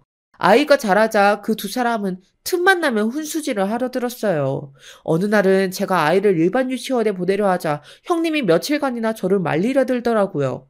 제 아이의 육아인데도 불구하고 이렇게까지 하는 형님이 도무지 이해가 되지 않아 슬슬 저도 짜증이 나던 참이었습니다. 그러다 일이 터졌어요. 올케는 아이 영어 유치원 안 보내면 나중에 올케 다른 애들한테 뒤떨어져. 부모 원망하면 어쩌라고? 괜찮아요, 형님. 저는 아이가 원할 때 공부시키려고 해요. 저도 영어는 늦게 시작한걸요? 공부는 자기가 하고 싶을 때 하는 게 맞다고 생각해요. 토달지 말아라. 그건 네 형님 말이 맞다. 너 유전자라는 것도 무시 못한다. 사돈께서 대학을 못 가셨는데 우리 손주가 혹시라도 사돈 쪽을 닮았으면 어떡하니? 그런 가능성도 생각해야지. 뭐라고요? 어머님, 지금 저희 엄마 욕보이신 거세요? 아니, 그냥 그게 아니고. 그런 뜻이 아니라. 내가 뭔 말을 한 거지? 순간 머리를 세게 망치로 맞은 듯 하더군요. 그제서야 시어머니가 말을 허겁지겁 주워 담으시려 잘못 말이 나온 거라고 변명하셨지만 제 귀엔 들리지 않았습니다. 어떻게 저희 엄마를 저렇게 말하실 수 있는지 듣고도 믿기지가 않았어요. 시누이도 분위기가 얼어붙자 농담조로 말한 거라고 둘러댔지만 그건 농담으로 할 수 있는 이야기가 아니었어요. 아가, 미안하다. 네 시애미가 제정신이 아닌가 보다. 당신 나 좀 봐. 그때 시아버지가 거칠게 시어머니를 방으로 데리고 들어가시더니 나눈 이야기가 거실까지 들려왔는데 가관이었어요. 아니, 맞잖아요. 쟤네 엄마 아빠 다 중졸이라던데 난 솔직히 걱정스러워서 그런 거죠. 그리고 며느리 제 명문대 간 것도 무슨 농어촌 전형이래나? 그런 걸로 갔다던데 그거 공부 못하는 애들도 가는 거란 말이에요. 우리 집에서 못해도 의사, 교수, 판검사 정도 태어나야지 그 이하가 되면 어떡하냐고요. 당신은 설득을 해야지. 당신! 그 경박스러운 입 안다다? 그러니 맨날 사람들한테 욕 얻어먹고 다니는 거 아니야. 한 번만 더 며느리 앞에서 그딴 이야기 해봐. 여기서 처절하게 깨달은 사실 하나는 어머님 저희 집안, 그러니까 저희 부모님과 저까지 모두 싸잡아서 멍청하고 무식한 사람 취급을 하고 있었다는 겁니다. 저는 행여나 우리 아이가 들을까 겁이 나 아이를 안아들고 곧바로 시댁 밖으로 뛰쳐나왔어요. 남편이 저를 붙잡으러 나왔지만 남편 얼굴조차 꼴도 보기 싫더라고요. 왜냐하면 남편은 그 자리에서 제가 그런 수모를 당하는 동안 아무것도 하지 않고 있었거든요. 최소한 자기 와이프가 그런 일을 당하고 있다면 옆에서 하지 말라는 둥 어떤 언질이라도 해야 하지 않나요? 전혀 그런 거 없이 오로지 핸드폰에만 빠져 일만 하고 있는 남편을 생각하니 또 정이 뚝 떨어졌습니다. 예전에 한번 시어머니에게서 느꼈던 그 증오의 감정이 되살아나며 이젠 정말 시댁에 발을 들이고 싶지 않더라고요. 아버님께선 이 사건으로 제게 미안하다며 몇 번이나 사과를 하러 오셨지만 그때마다 죄송스럽게도 할 말이 없어 꾸벅 고개를 숙이고 돌려보내야 했습니다. 그 대신 그 화는 남편에게 갔죠. 하지만 남편은 천연덕스럽게 자신은 엄마와 누나에게 대들어본 적이 없다며 반항하지 못한다고 말하더라고요. 참 찌질했습니다. 그러던 중 더 저를 절망과 비탄에 빠지게 하는 청천벽력 같은 일이 터졌습니다. 남편의 사업이 위기 상황에 빠지게 되면서 급하게 도움을 요청하게 된 거예요. 여보, 제발 장인어른한테 말해서 나 급한 불만 끄게 해주면 안 될까? 남편은 부탁한다며 싹싹 빌고 또 빌었습니다. 시어머니와 시누이가 제게 그런 말을 할 땐 가만히 숨어 있어 놓고 이젠 제 도움이 필요하니 빌기 시작한 거죠. 하지만 친정아버지는 당시 돈을 빌려주실 때 처음이자 마지막이라고 말했고 한 번 말씀하신 걸 물으시는 법이 없었습니다. 다만 상황이 이렇게 되니 저 역시 아이 생각에 마음이 다급해져 오는 건 어쩔 수 없더군요. 결국 아이를 안고 친정 문턱을 넘어 상황을 말씀드리게 되었어요. 죄스러운 마음으로 더듬더듬 말하는데 저도 모르게 눈물이 나더라고요. 그리고 결정이 내려졌어요. 아버지께서 저를 조용히 부르시며 자기가 알고 있는 사실을 말씀해 주시더라고요. 그 이야기는 꽤나 충격적이었습니다. 너희 남편, 내가 조사를 좀 해봤는데 경영엔 전혀 소질이 없는 것 같더구나. 아무래도 여기서 포기하는 게 맞는 것 같다. 네? 그게 무슨 말씀이세요?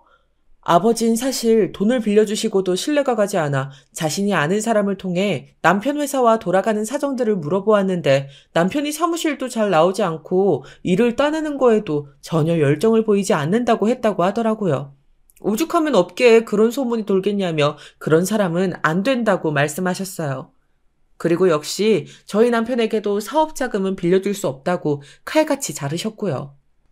대신 사업을 접는 조건으로 당분간 생계비를 지원해 주시겠다고 하셨습니다. 저는 순순히 납득했지만 남편은 당연히 아니었어요. 길길이 날뛰고 당장 네 아버지에게 돈을 빌려오라는 등 난리를 치기 시작했습니다. 차마 저희 아버지 앞에선 못하고 집에서 저와 아이를 앞에 두고 그 난리를 치더라고요. 그러면서 그때부터 횡포 아닌 횡포를 부려대기 시작했어요. 그것도 치사하게 시어머니와 시누이와 합작을 해서 말이지요. 당시 시누이는 자기 아이를 데리고 와 시부모님 앞에서 일본어로 된 동화책을 읽는 것을 보여주는 재미에 푹 빠져 있었는데요. 어느 날은 저에게도 그 동화책을 읽어보라 시키더라고요. 옳게, 이거 한번 읽어봐. 발음 좀 들어보자. 일본어는 발음도 되게 중요하거든. 아, 맞다. 아, 옳게. 일본어는 못하지. 사람이 세계국어 정도는 하고 살아야 하는데 어떡하니. 나 우리 애도 세계국어 정도는 할 수 있도록 교육시킬 거거든. 형님, 저번에도 말씀드렸지만 이런 건 이제 그만해주세요. 말하기도 지치네요. 좀 그렇지 않나요? 어머, 옳게. 말투가 왜 그래? 뭐 불만 있어? 내가 잘못한 거야? 제가 불만 있을 게 뭐 있겠니? 내 아들 만나 신세 피고 팔팔하게 잘 사는데. 얘 아가, 내가 처음부터 말하고 싶었는데 너 그러지 말고 어디 석사라도 따지 그러니? 박사까진 아니라도 석사 학위 정도는 있어야지. 그래야 네 남편 면도 서지.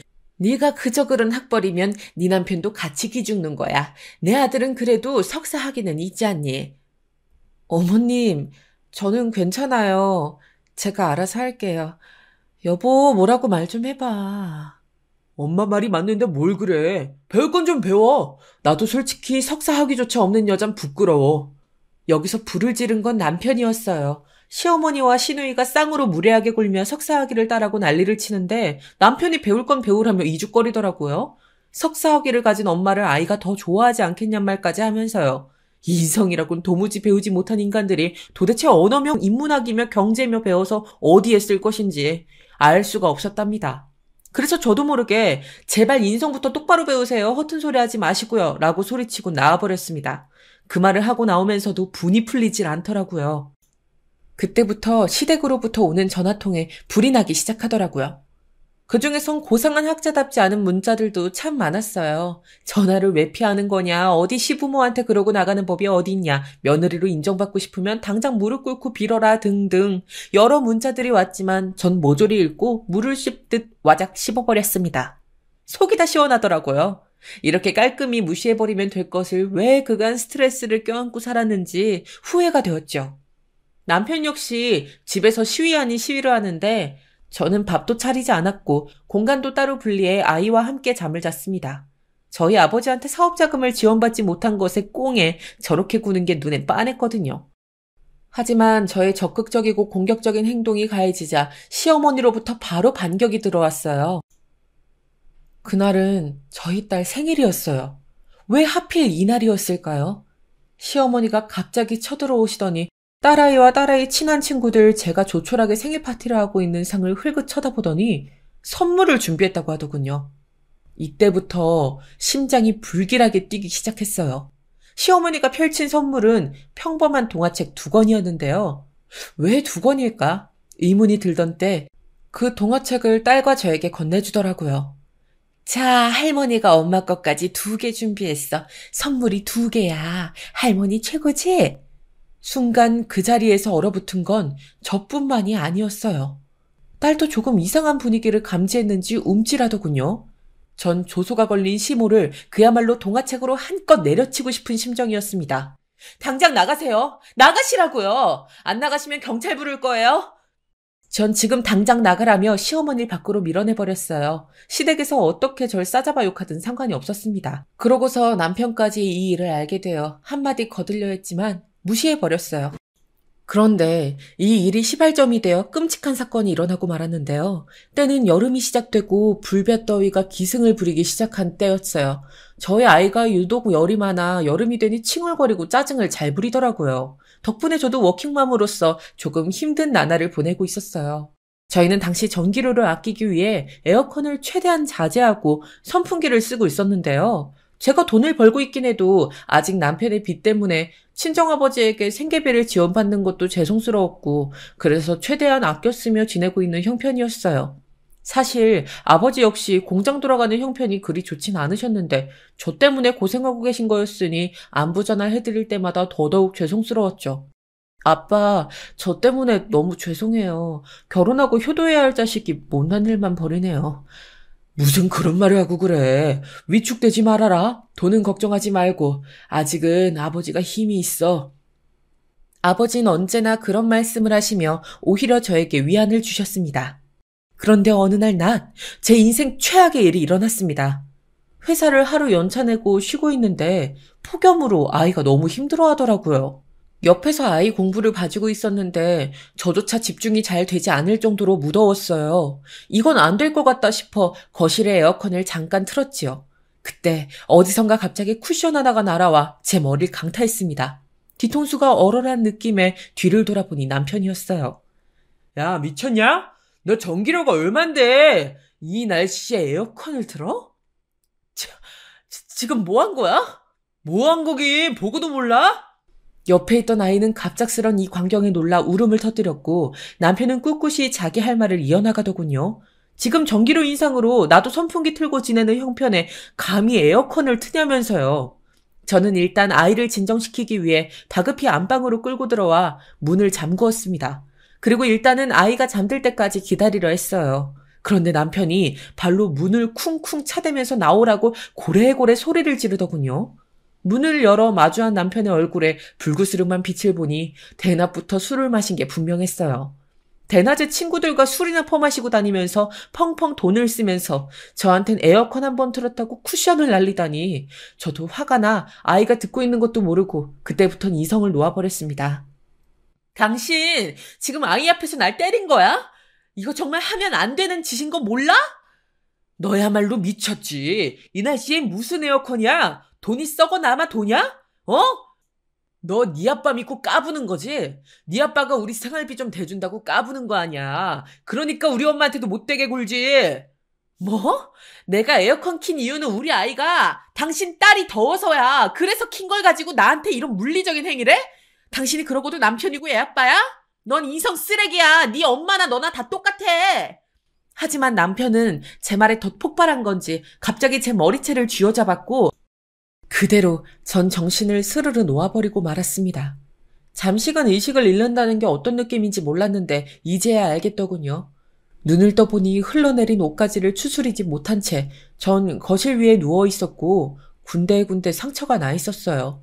심지어 갈비뼈에 이상이 생긴 건지 옆구리 쪽이 너무 아프더라고요. 순간 너무 분해 눈물이 하염없이 터져나왔어요.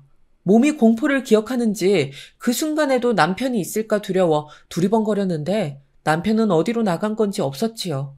그리고 뒤이어 아이 생각이 나더라고요. 서둘러 절뚝거리는 걸음으로 방으로 향했는데 아이 역시 자기가 쓰는 조그마한 책상 아래 숨어 숨죽여 울고 있더라고요. 아이도 얼마나 무서웠겠어요. 엄마가 아빠한테 힘없이 맞고 있는데.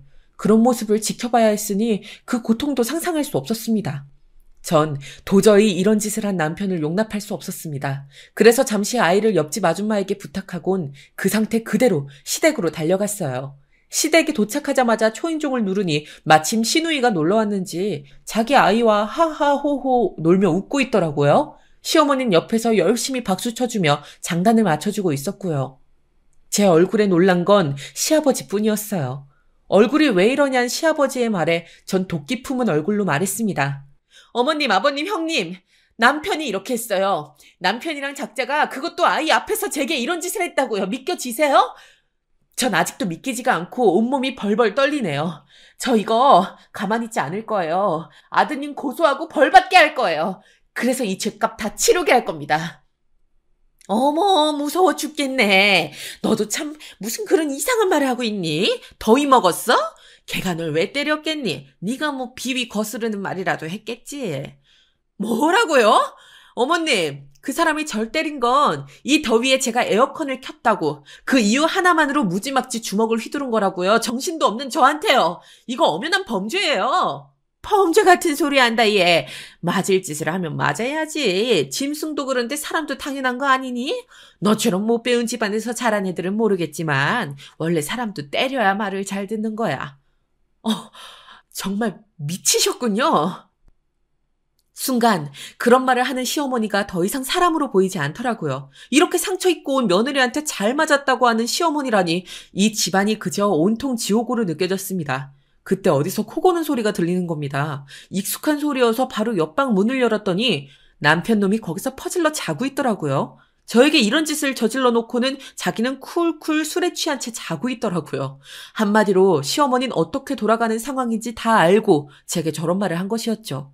저는 남편에게 다가가 있는 힘껏 멱살을 붙잡고 뺨을 내려쳤습니다. 잠에서 미처 깨지 못한 남편이 제 손길에 놀라 속수무책으로 맞고 있는데 옆에서 시어머니가 달려와 제 머리채를 붙들더라고요. 어디 내 귀한 아들한테 손을 대? 그리고 시누이가 제 팔 한쪽을 잡고 어떤 행동도 하지 못하도록 압박했어요. 정말 다행스럽게도 이 상황을 빠져나갈 수 있었던 건 시아버지 덕분이었습니다. 시아버지께서 이게 무슨 미친 짓이냐며 시누이와 시어머니를 거칠게 밀치시곤 얼떨떨해하는 시누이와 시어머니를 뒤로하고 저를 데리고 집 밖으로 빠져나와 준 것이었어요. 눈물을 흘리느라 정신을 차리지 못하고 있는 제게 시아버지는 정말 미안하다며 내 아들이 죗값을 받아야 한다면 당연히 그래야 한다고 말씀해 주셨어요.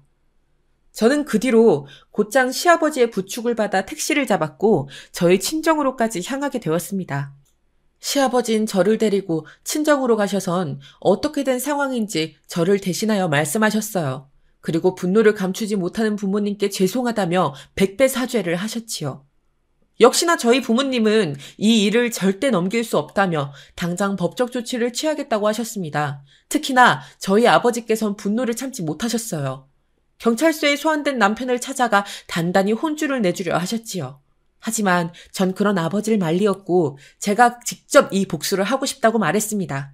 남편이 죗값을 받는 것도 당연하지만 저는 그 외적으로 시댁에 복수하고 싶었기 때문이에요. 그것도 아주 처절한 복수를 말입니다. 저는 이혼 서류를 들고 시댁으로 찾아갔어요. 더 이상 두려울 것도 없었습니다. 그리고 지금껏 숨겨왔던 정체를 밝혔지요. 제가 조사한 사실까지 말입니다. 시어머니는 절 보자마자 내 아들에 대한 조치를 취하하라며 네가 그러고도 계속 결혼 생활을 유지할 수 있을 것 같냐고 위협하더라고요. 어머님, 저는 오늘 여기 결혼 생활을 유지하러 온 게 아니고요. 댁 아드님이랑 끝내려고 온 거예요. 뭐야? 여기 이혼 서류 보이시죠? 소송 이혼으로 위자료 왕창 지급하셔야 하니 각오하세요. 그리고 하나 알려드릴 게 있네요. 어머님이 계시는 학교에서 이제 그만 나가주셔야겠어요.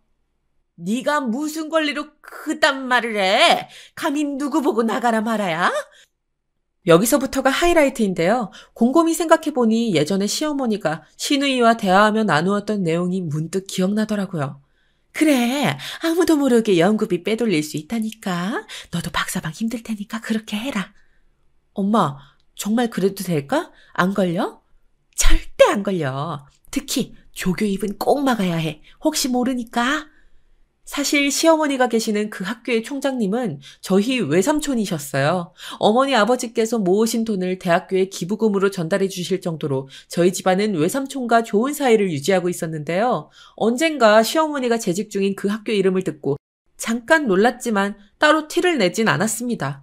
이렇게 쓰일 줄은 몰랐지만 그 순간 그러지 않길 잘했단 생각이 들더라고요. 저희 아버지께서는 외삼촌에게 직접 조사를 부탁하셨습니다.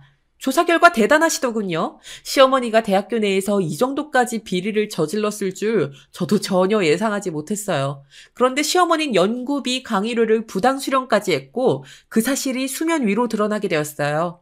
당연히 교수 해임권이 거론되었고 순차적으로 시어머니는 제 발로 나가야 했죠. 물론 시어머니는 이 사실에 대해 끝까지 발뺌했지만 곧 조치가 취해져 해임으로 이어지고 말았습니다.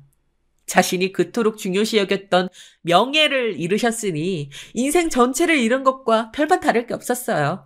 아버지를 통해 그 과정을 들으며 전 무척이나 통쾌했답니다. 인과응보라고 하잖아요. 죄에 대한 벌을 응당받은 건 이 한 사람뿐만이 아니었답니다. 전 남편 역시 피해갈 수 없었어요.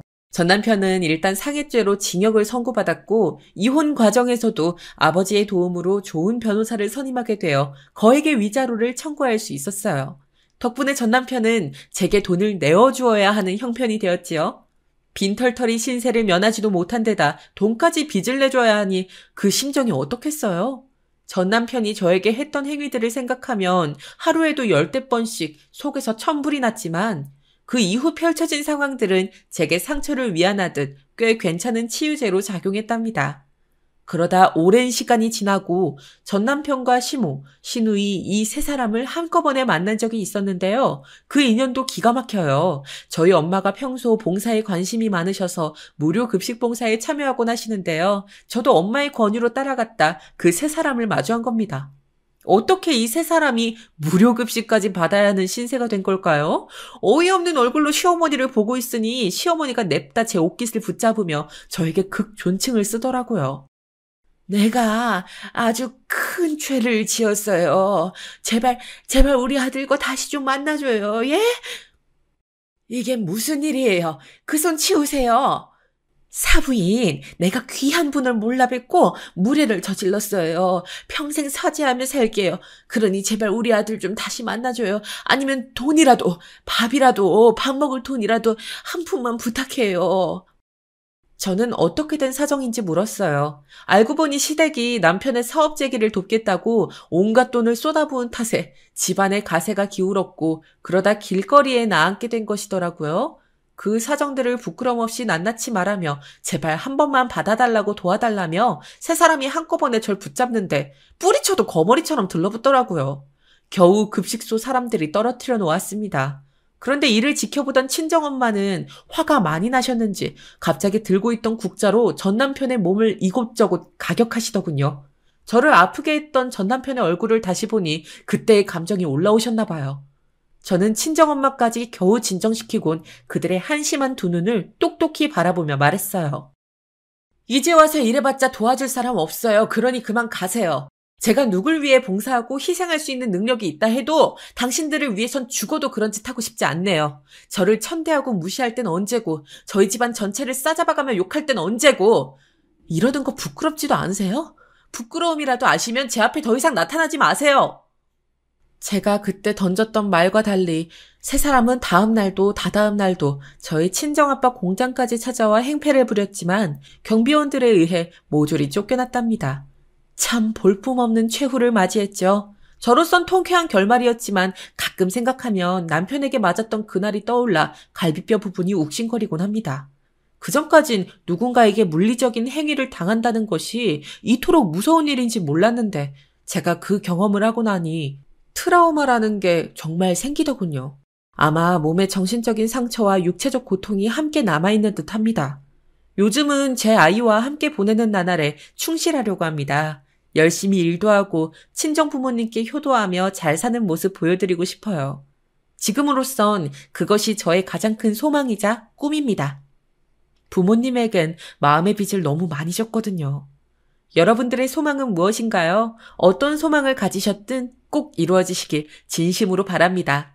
그리고 혹여나 아내에게 손을 올리려 하는 남편은 무조건 거르고 만나세요.